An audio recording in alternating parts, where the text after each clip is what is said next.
See some problems in thermodynamics. Calculate the increase in entropy when 1 kg of ice at minus 10 degrees centigrade is converted into steam at 100 degrees centigrade.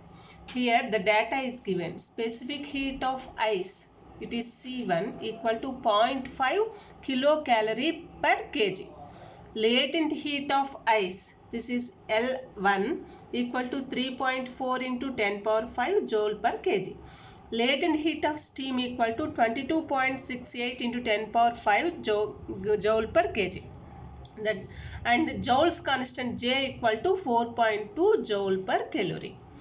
So here first 1 kg of ice at minus 10 degrees centigrade is converted into or is heated to ice at 0 degrees centigrade.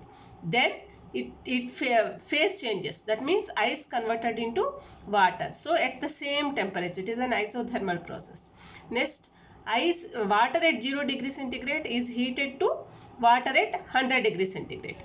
Then again water at 100 degrees centigrade is converted into steam at 100 degrees centigrade. So ice at minus 10 degrees centigrade to convert to steam at 100 degrees centigrade, there are 4 processes.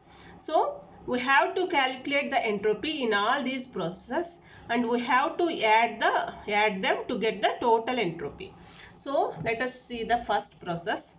Here 1 kg of ice at minus 10 degrees centigrade is heated to 0 degrees centigrade. Heat taken during this process dQ equal to mass into specific heat into change in temperature mc dt. So change in entropy equal to integral ds that equal to integral dQ by t that equal to mc dt by t. So by taking integration we will get mc log e t. Here initial temperature is minus 10, final temperature is 0 degrees centigrade. So you have to convert it into kelvins. Why? Because T is in Kelvin. So to convert into Kelvin we have to add 273. Finally mc log E 273 by 263. Then here m is given 1 kg.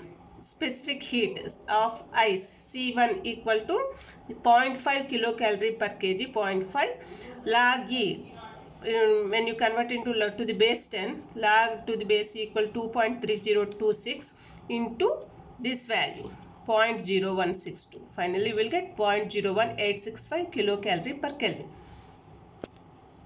In the second process, ice is converted into water. So there is a phase transition. So for phase transition, latent heat of ice. So delta S2 equal to dQ by T equal to ml1 by T. So by putting the data, finally we will get 0.2965 kilocalorie per Kelvin. Next, increase in entropy when the temperature of 1 kg of water is raised from 0 degrees centigrade to 100 degrees centigrade. Again here only change in temperature. So mc2 log E T2 by T, Tf by Ti. But here C2 is the specific heat of water. In the first process we have taken specific heat of ice. Here specific heat of water.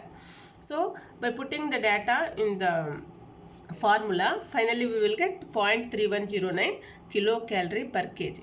See, specific heat of water is not given, but you have to write.